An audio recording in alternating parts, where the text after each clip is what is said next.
Hello, today I wanted to do a quick video on estate planning and taking care of mom and dad. It seems like just in the last few weeks I've had just a huge number of clients that have come to us for advice on helping their parents who are facing long-term care and skilled nursing home issues.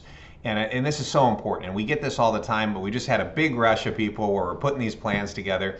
And so I thought I'd put out a video because this is all important stuff, and there's a lot of mistakes that are made, and I want to try to avoid those with your parents if you're in this situation. Hopefully this will help you navigate that a little bit better than the average person.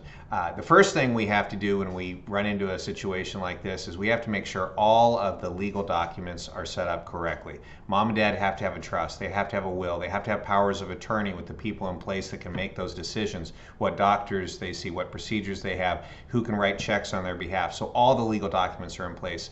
There's also some important documents that sometimes are overlooked. It is a good idea to have a document in reference to intent to return home. This is where we can maintain the house as your primary residence, even if you're in an assisted living or a nursing home facility. It gives us all kinds of legal protections, so it's important that that document is in place. So just legal documents, you can't wait until it's too late, until mom and dad are unable to sign and unable to get these set up correctly.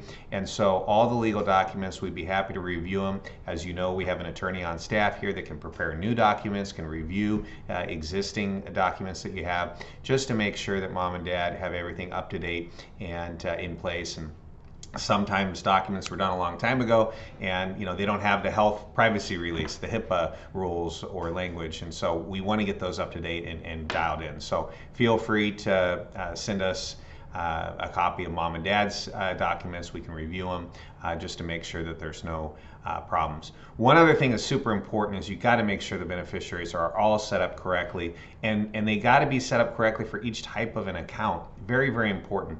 When you have accounts that are part of the trust, great, those are going to go according to the trust. But for example, IRAs, Roth IRAs, 401ks, 403bs, TSPs, these type of accounts are qualified accounts and they're under special rules, and you need to have named beneficiaries directly on those accounts, unless it's a church or charity and then it goes direct. That's a different scenario.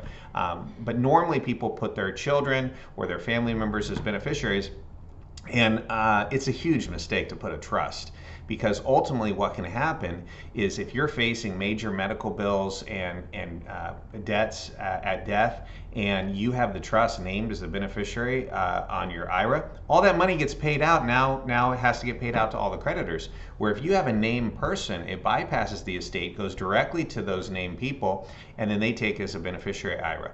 Not only does this potentially have creditor protections, but now that person avoids a lot of major tax implications. If you have a big IRA and the trust as beneficiary, you could be forced to pay tax on the entire amount of money all at once at the highest rates. So you want that to go directly to the beneficiaries and have them spread it out over time. And sometimes people make mistakes where they'll name one child the beneficiary account thinking, oh, well, that person's going to give it to the other kids. Huge, huge mistake. Now you've just put all of the tax consequences and everything on that one child, not to mention now they're going to be subject to gift rules if they try to disperse that out to other siblings. So you got to name each person the percentages you want. Obviously, if there's church and charity, there's some tax advantages there, and that's a different scenario. And we can certainly talk about that. Some other things, just recently we got this Prop 19 thing that went through. Now, if you inherit a rental property or any second home here in California, there's going to be an increase in the property tax base. This was the new proposition that went through, and this even affects primary residences above $1 million.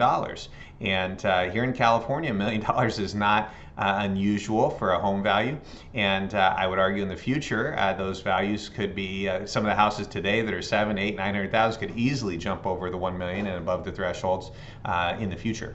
So that's something to definitely keep an eye on and understand the property taxes and different types of accounts. One of the things that people do sometimes that's a huge mistake is they actually put a child on the property. They say, well, I want my son or my daughter to get the house, so I'm just going to put them on ahead of time. You just made a huge mistake, because what you did is you just gave them your cost basis. And I'll give you an example. My parents bought their house in 1974 for $29,000. It was just recently appraised for about $570,000. So that's a huge gain. If my parents were to pass away and leave that house to me and my sister, we would get what's called a step up in basis at death, which means if we sold the house, the whole thing would be tax free.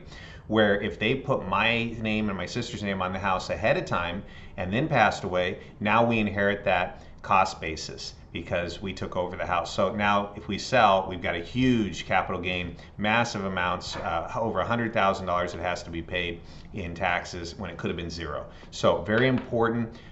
You got to have a plan in place that you understand all the different implications. What can happen with creditors, what can happen with taxes. Everything's got to be in place. So the legal documents and the beneficiaries, that's number one. Once you have that in place, then you really have to decide how are we going to pay for long-term care. It's expensive going into a board and care facility or a nursing home or having someone come in to take care of you. It is expensive. So how do you pay for it? Well, there's really two ways to do it. One, you pay for it, right? And if you're going to pay for it and there's enough funds to pay for it, great, we need to put together a plan. And this is different than a plan for retirement, which goes over 20 or 25 or 30 years. We figure out how to preserve the money and generate income, get the most income, pay the least amount in tax. This is a plan that says, okay, let's make the money safe and liquid and simple, and how long is it going to last if I'm paying $8,000 a month for assisted living care? And then we come up with a plan to try to make that money last as long as possible and keep it safe. And oftentimes that involves selling different assets. And sometimes people, when they get to a certain point in their life, they've been so used to buying, stock and buying this and buying that, and it's just too aggressive. When you're 90 years old and you've got life expectancy of 4 or 5 or 6 or 7 years, now you're in a position where it's more important to protect the principal, even if you're getting a lower rate of return. The principal's got to be safe, and even if you get a lower interest rate, and of course it's got to be liquid. If you need this money for medical care, you need it, you got to be able to grab it. So oftentimes we try to simplify everything, and if you're dealing with mom and dad, you know how difficult it is dealing with all your accounts that are all over the place, the different banks, the different financial institutions. You really need to simplify everything. Oftentimes it involves closing a bunch of accounts, consolidating them all into one spot. And I have a great investment we use a lot for a lot of our clients. Has a great track record. It's averaged over a 6% rate of return over the last 25 years. And during downturns, it's very safe. I mean, it's not totally safe, but for example, in March when the market was down 30% because of coronavirus, this account was down 1.8%. In 2008, it had the biggest drop it ever had. The market was down 37% that year, and this particular investment was down 5.1%. So it's not perfect, but it is a great way to reduce volatility, reduce risk, keep it safer than it would be in more aggressive accounts, still get a decent return over time, try to keep up with inflation, and more importantly than all, it's liquid. You can get the money, there is no penalties, there's no loads, there's no commissions to get the money out.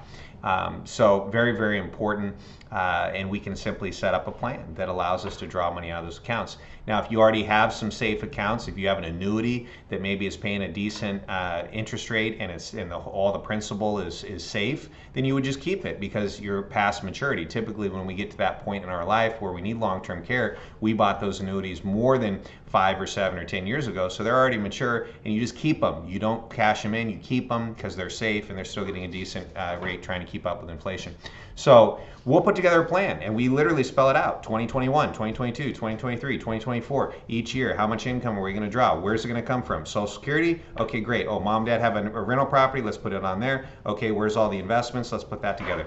So we can design a whole plan and really make your life a lot easier, make your parents' life a lot easier, and be able to navigate this time so you can spend more time with mom and dad while they're still here and know that the finances and everything are in good hands.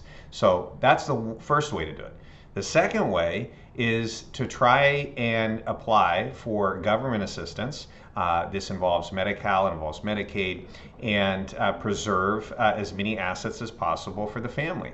And what you do there is understand what assets are exempt. What can they not touch? Well, they can't touch qualified accounts, IRAs, 401ks, 403bs, all these type of accounts are exempt. It's understand that your primary residence is exempt. important. You got to have the legal paperwork. The residence has to be in a trust. You have to have the intent to return home documents, and the primary residence is exempt. And so of any value. Then we look, there's one vehicle that's exempt of any value.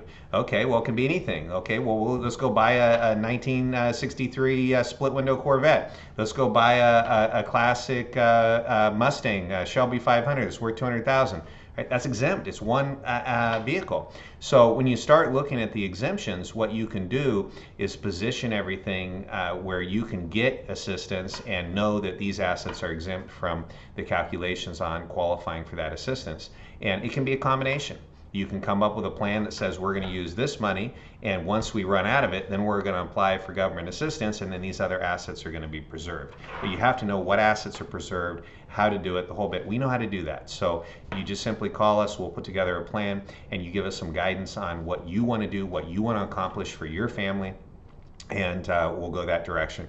And of course, finally, what ends up coming up is once someone goes through this process, they realize how difficult it is dealing with the long-term care issue, everything else, and they ask, well, is there things that I can do today to protect myself? Because I saw what happened to mom and dad, and I don't want my kids to go through that with me. So certainly we can do that. We can talk about long-term care. We've got some great long-term care options, insurance policies that you can get to protect yourself, to help pay for it. It's important to understand these policies because a lot of these policies, they illustrate and are presented a certain way, and by the time you go to need it or use it, the expectations that people had are not met because they were oversold. People didn't understand the fine print. They didn't understand what was going on. So we do that. We look at these policies. We figure out which policies, so we know what to expect. We know what they're going to do, and we've got some great options for that. And so that's certainly something we can discuss. Or simply just have a plan. It says, okay, we know that it may cost this amount. We're going to make sure our assets are big enough at that time. And you have to understand, we just have to fill the gap. A lot of times we'll say, oh, it costs $8,000 a month for this nursing home care. Well, we don't need $8,000 a month to pay for the nursing home care, or what I mean by that is an extra $8,000, because you're going to have Social Security, you're going to have your pension, you're going to have your rental property, you're going to have your IRA distribution. So all we have to do is fill the gap. If your income is already $5,000 or $6,000 a month and you need $8,000, well, okay, we need $2,000 or $3,000 more. So you only need insurance that's going to cover the additional amount. And typically people don't live that long once they get into that position. So we don't have to usually have insurance that's too much. It's just enough to get you by and make sure that we can pay for all that care. And so these are all the things that we look at, and we certainly want to make sure all your legal documents, all your beneficiaries are in place. Obviously, if you're a financial client of ours, we're real careful about doing that. So I'm 99.9% sure that all of your stuff with us is in perfect shape. But at the end of the day, it's not a bad idea to take a look. So maybe the next time you're in for a client review or a follow-up appointment, let's take a look and just make sure that all the beneficiaries are set up correct, all the legal paperwork are correct. Just bring it with you, bring all your documents. Now obviously if it was a living trust and wills that we did, we're keeping an eye on everything, and it's up to date, it's scanned up into our system so we know exactly what's there. But some of you have worked with other firms and other companies for those documents, so let's take a look at them. And let's scan those up into our system too, just so we have them here. If it was ever lost or stolen or caught fire, we got a digital copy on our electronic vault, and it's all encrypted there. So hope all this helps. I've just been dealing with so many, and I'm sure that there's a few people that are going to be listening to this video that know that they're one of these 6 or so families I've worked with the last couple weeks. And it just seems like there's a lot of people going through this right now. And I thought, boy, this is something that I really need to get out there, because there's a lot of people out there that are having a hard time navigating this, and they're getting frustrated. They don't know what to do. And we're here to help you. We do not just investments and financial planning, but we do estate planning. We have an attorney on staff that does trust, wills, long-term care, the whole bit. So we're here to help. So hopefully that'll help you if you're dealing with that. And obviously, if it's something you're going to deal with in the future, feel free to reach out to us, and let's sit down and chat about it.